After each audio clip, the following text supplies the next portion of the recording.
Hey guys, what y'all doing? Wanted to come on. Got home and have a little break before we leave again, and probably about 3 in the morning we're gonna take off. But wanted to come on for a little bit and talk about a few things. One being well, let me start with these are my thoughts, my opinions, my speculation, little facts, little fiction, little updates, and of course it's only my opinion. And I have to say that, guys. Y'all know that. Cover my butt so I can still talk to y'all every day. There's not a whole lot of any updates today, but hey, I did find out because I know I made a video earlier this afternoon about trigger warning. Please, trigger warning. The body that was found off Highway 90. It's not the gentleman that was missing out of Sevens, Texas, with his white Ford pickup. They found him. He's safe. So that's one good note I wanted to get out. As far as, I'll just try to give you a rundown of all of them. The Hannah case out of LAX airport. I gave y'all the update today on that, which is really scary. And there's no new news from today, other than that. They have put a few things out on the news channels. Y'all might want to go watch. It shows, I think it explains the text messages, and I think the aunt is the one speaking, and I know the father spoke, or the few of the family members were talking today, and trying to put some information out there about her being seen 20 miles from the airport on the night of the 11th. Actually, she had messaged him when she was on the way to the airport saying, I'm at the train area or whatever, and I'm getting ready to catch my flight, and I might need some help when I get to the airport in New York. And that's the last they had heard from her on her phone. Her phone went dead right after that. And then they started checking surveillance tapes and, of course, found her 20 miles away. And she did not look to be in good standings of health, however they said it. And 2 other people appeared to be with her. So I don't know what's going on with that case. Pray to God that she's okay and she's found safe and brought home. Back to Hawaii or wherever she needs to go, New York. As far as the little Lily Pepper case, that girl, 17-year-old out of Tyler, Texas, she has not been seen since that day she left high school. So that's another one that there's no new news. And then the Ella Andrews, which is actually the fire. Her grandfather is the fire chief there. I think she's ran away before, and I did see an older flyer for her when I did a little digging. It looks like she was in July, and then she was found right afterwards. And then, so I don't know if this is the same Ellie Andrews, but it looks identical on the photos that are on the 2 different. One's a bluer flyer from back in July, and it says found safe, and now there's a new one out. So I don't know if this poor little angel seems to run away or what it is, but it doesn't matter. We still need to find her regardless. You know, that had nothing to do with it. We need to cover all these cases no matter what. And try our best to get them home safe and pray for them. And as far as the little Seneca Todd, the 14-year-old out of Oklahoma, no updates at all. Like in 4 days, I think, nothing. On that little one. And I look 5 or 6 times a day, and I haven't seen any today on any of the cases other than Hannah case. I did see that the gentleman from Sevens, Texas, like I said, was found with his pickup truck, the older gentleman. So when it comes to that Houston thing or Liberty off Highway 90, I don't know who that is. And I'm sure it's going to take a little while to get any information on that, but I will stay on it for y'all guys so we'll know. As far as the bum lady, the pregnant woman that has been missing since October the 10th when she was dropped off at her boyfriend's, and now he's incarcerated on a different charge, I think probation violations or something like that. She has not been found, and that poor family's begging, and there's nothing out there. But she did not have a cell phone either. So they had really no way to know anything. Once she was dropped off there, that's all they knew.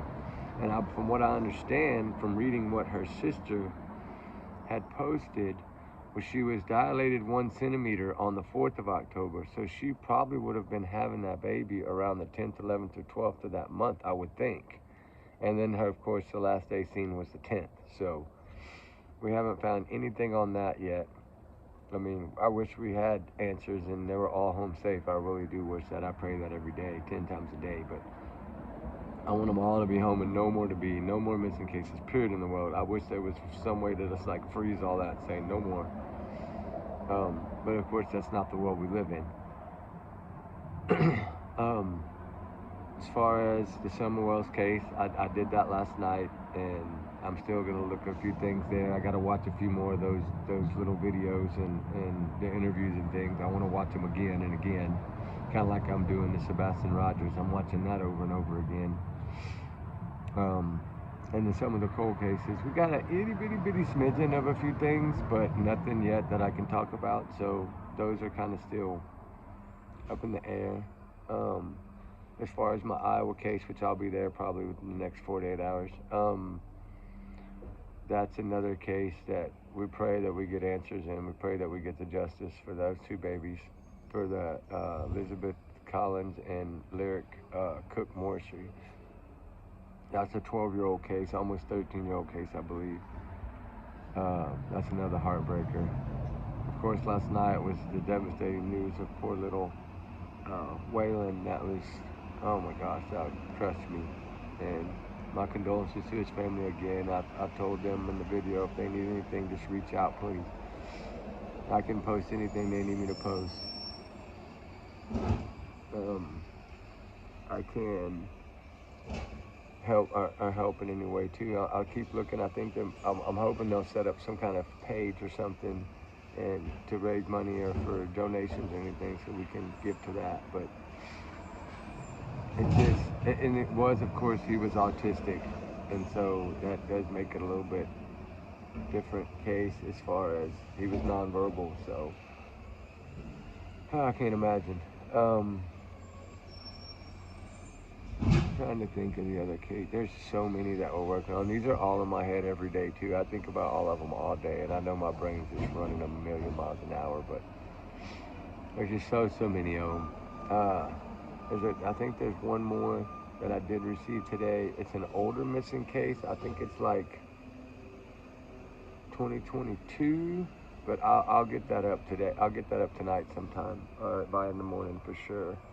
And she's been missing for a while, and they've searched 3 properties of interest, but no arrests have been made. And I know there's like a thing for this young girl. Well, she's not, I think she was 24 or 23. I'll find it. I just got it, and I'll get it up. There's just so many, guys. It's just sad there's this many. It should not be this many cases right now. It's just insane. Trying to think. Suzanne Simpson, I updated y'all this morning on that. We got to keep pushing for that case and bringing it up, and she's got to be found and brought home. It has to be. I mean, it has to, and especially for the court case and everything, it needs to be.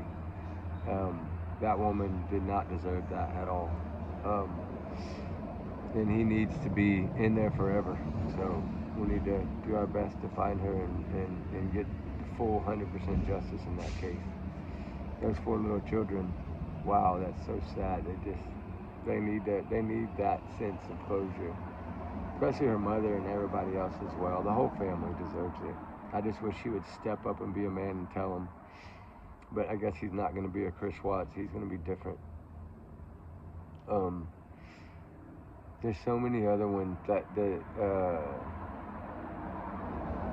the Jennifer case in Florida, the old case from 18 years ago. I did talk to y'all about that one. That's on my mind a lot too. I think the person on the video was the same person from the condo, the maintenance guy, and I think there was probably more than one involved in that case, and how they've never been able to tie him to it. When if you look at the surveillance video of him walking away from that when they dropped her car off, it looks exactly like the guy. I mean, I know it's hard to say because it's kind of a black and white, but if you, like the same height. Like I think it's 5'3" to 5'5" was the height, and he's like 5'5" or 5'4", and same colors, hair. I mean, he wore the boots like the construction guys wear. I mean, it just looked just like him. And in my opinion, that's my opinion, of course, and my thought, but it does. If y'all have Googled that case and looked into it, you'll see what I'm saying. And that family, they had to sue the people to get the records for that case and to take it on their own. And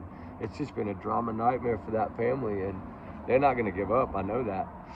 And he did call him out on that report. He did say that, if somebody would just get the balls to stand up and tell me, I'll leave y'all alone. Just tell me where she is. And that's a lot of courage for that father to do that. And I hope to God he gets the answer. Even though it's been 18 years or more, I hope he gets the answers. There's just so many more. I can't cover them all tonight, but it's mainly the little fresh ones right now, the fresh missing that we need to find quickly. That's the ones that we need to keep pushing and pushing every day, and keep reposting them and getting and try to get other people involved, other channels involved. They need to start posting all these channels too, like the Lily Pepler and the Todd and the Hannah and the new Ella Andrews and the fire chief's granddaughter. And we just need to push all these new ones as far as we can to try to get somebody. There's somebody out there that knows something. So evidently the Andrews girl was seen at Jack in the Box. I know that wasn't a police confirmation sighting, but it was family. The family got a tip from somebody they know, so evidently they trust that person, that said she was there at like 12:30 a.m. with 2 males. So, that's just frustrating. But as far as the Sebastian Rogers case, guys, this is a case that, trigger warning again, and these are my thoughts and my opinions and my speculation. There's just so many red flags in this case, and I'm starting to see something that I don't know if I should even talk about it, but you know how some people want to get mad and say, well, they're not looking at you, why aren't you looking at Seth? Like, they won't give him back the electronics and things like that. And then I look at that and I think, they won't give him the game station or whatever back. And I'm thinking, okay, well, if you think about it, intelligence stepped in and was viewing the data on those, the online data and communication. And I think, okay, I remember in one of the little clips that they were talking about that said that the stepdad was communicating with Sebastian while he was at his dad's, real biological dad's house playing.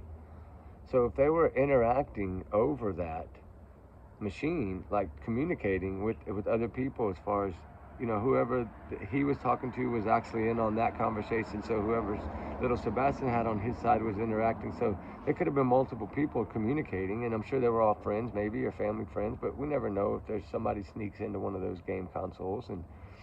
And so that's what I'm wondering. Yeah, I can look at it that way, but then I look at it on both sides. Well, maybe there was some information on that one that wasn't on the other one. And so that's why they've kept it. Maybe there's some clues on there that they haven't let out, and that explains why. Because, I know you can wipe those things clean or whatever. I think that's what they said or something. So I know. I don't know for sure, but I'm just saying. I think that there's ways to try to, I guess, wipe them clean or not wipe them clean. But if they didn't give it back, there has to be something there between the communication between everybody. Because, we know that they were all playing together online. So, family and family. So, I don't know. I don't look at it in a bad way for Seth, like they're not returning it. I think that there may be something on there that struck them as interest. Hey, we need to really dig into this or something. There's not a bad reason they're not giving it back. I do not believe that. But it could be for Joe Smo that was on there acting like somebody else, or we don't know, we just don't know. But I know that intelligence can get data off of all that stuff, just like cell phones, just like all. And if you look at it, think about the Melo Matty Soto case, for instance. Trigger warning. Stephen Stearns tried to wipe his phone, right? And it didn't wipe. But he factory reset it. He's clearly said he factory reset it, but it still didn't lose the data. So it goes to show you, even sometimes when you wipe things clean, that data's still there somewhere. And I think it proves a point of just like the Suzanne Simpson case. He tried to burn the 4 or 5 phones, right? And they didn't burn, or they didn't melt all the way, or whatever. So I still think that those phones, if you imagine, as soon as they found those, it was like he was charged. So there had to have been data on those phones that he thought was destroyed that wasn't. So it's so many sides to look at that way, but I don't think it's a bad thing that they did to give it back. I think it has to do with something that's on there that maybe they're interested in, or they think might hold a little clue or a tip or something to the case. Maybe. I mean, maybe. This, of course, is my thoughts, like I said, but I know that everybody deserves to be found. Everybody deserves justice. And I pray to God that they all get justice and they're all found. I mean, there's so many people looking for little Sebastian Rogers right now. Pray to God one day somebody cracks this thing wide open, whether it be us, whether it be somebody else, doesn't matter. Somebody needs to. Somebody needs to find the truth and the answers, and somebody needs to pay for what they did. And whether it be that they did hide him somewhere and he's still alive and fine and safe, pray to God, and they still need to pay for hiding him. I mean, they need to pay regardless, because right now he doesn't have a voice wherever he is. He's not able to say, hey, I'm okay, I'm fine, I'm just hidden over here. He can't do that. So we don't know that yet, but we're working on it. And there's a lot of people working on it, thank God. There's a lot more people working on Summer Wells' case than I ever thought would be. My gosh, man, there's a lot of people on that case. And I'm glad, because fresh eyes is usually what make a difference. Fresh eyes are usually what crack it. So hopefully, pray to God, the fresh eyes will crack these cases. And we can get justice for all these babies, and these other ones that are missing right now, the newer ones will be found as well. I just kind of wanted to come on and spill and ramble a little bit. I know y'all probably think, man, this guy's crazy. He just rambles about all this stuff. But I wanted to throw everything out there that's on my mind tonight, so y'all would understand how my brain goes through in a day, why I'm searching. I'm thinking of all this all day. And the Matty Soto case, I know I'm going to be there in Florida pretty soon, and that's going to be, I want to go to the memorial. I want to do some things. I want to dig a little bit. I want to go by the properties. I want to see these things for my own eyes, take some pictures, do some droning, come up with my own thoughts and opinions on this, and see. I still think that Jen is going to go down. I really do. Trigger warning. I think she's going to be arrested. I know it was a big thing about immunity. This YouTuber saying this and this. I don't get into that drama. Y'all know that. But I do know that how immunity works. And I did hear it from a lawyer myself, because I asked, anytime you're granted immunity like that for that interview, it's for that interview. And it's basically to cover your tracks from maybe a body cam or something that you lied on, or something in the beginning that you lied on. They give you a chance to backtrack, because that's how they usually get answers. And then when you come on and you tell the same lies again, what's it going to do? Immunity's not going to stand. And if it stood, they wouldn't have taken her to get an evaluation at the psychiatric hospital. I mean, they wouldn't, if she had immunity, why even do that? There's just little things that show that she's not as safe as people may think she is. I don't think anybody's safe when it comes to a child being unalived. I really don't. And it shouldn't be. You shouldn't have a free pass to just say what you want and not have to be held accountable. That would have worked. That's not justice. So yeah, I know there's some misunderstandings about that, but I did check with a lawyer twice and make sure, so I didn't look like a dummy. And I made sure what I was saying was right. I know that there's different forms of immunity. And I mean, now if they would have given her a free pass immunity, where no matter what, nothing would have hurt her, then yeah, that would be different. But this isn't the case. And I think that they're waiting until they know his case is 1,000% in place, and there's no chance that he has to even try to walk. And then I think once they get that first case out of the way, I think then she'll be brought in. I really do. And there might be more. Might be more than just them two. I don't know. Nobody knows that yet. But they know. We just don't know. And they're not going to tell us. I mean, why would they tell us? Then it would be harder for them to do the things they need to do. But I know they have a way of messing with people's minds to try to get stuff out of them and try to let people think they're safe when they know that all they need is one lie in that statement to break the immunity.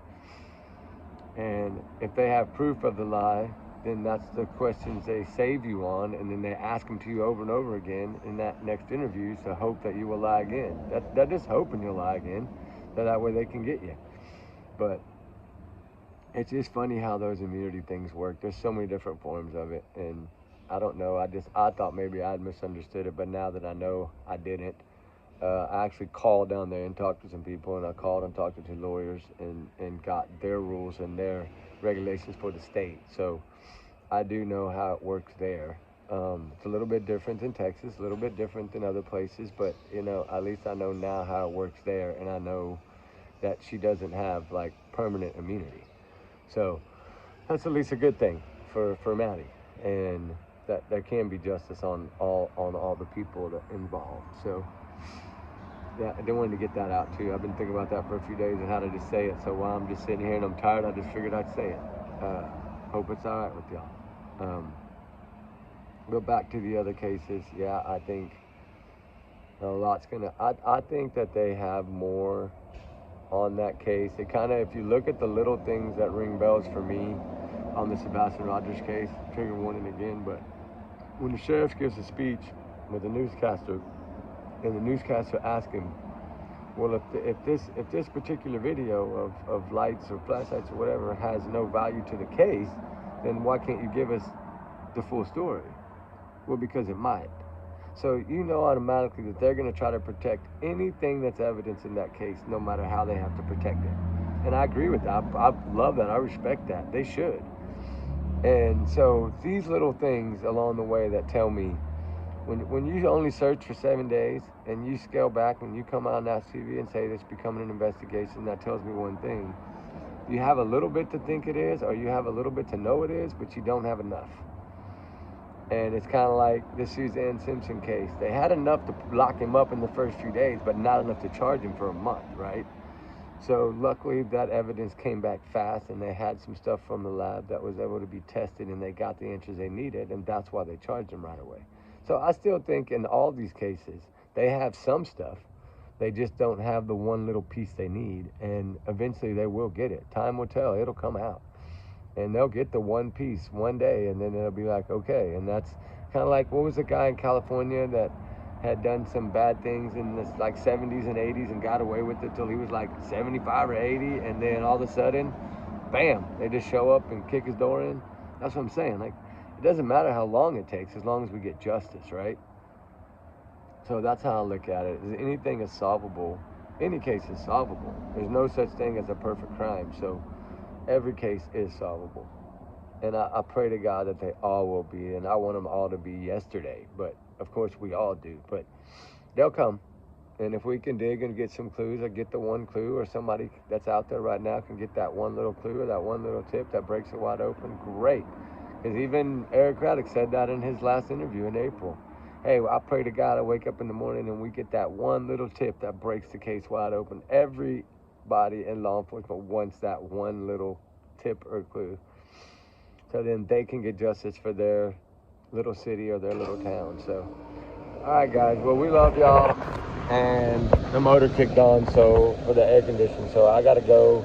But we'll talk later, guys. Hate to cut you off short, but I'll make y'all another one. I've been trying to keep them to like 15 minutes, and this one's like almost 25. So we appreciate y'all. We love y'all, and we'll talk later. All right, guys.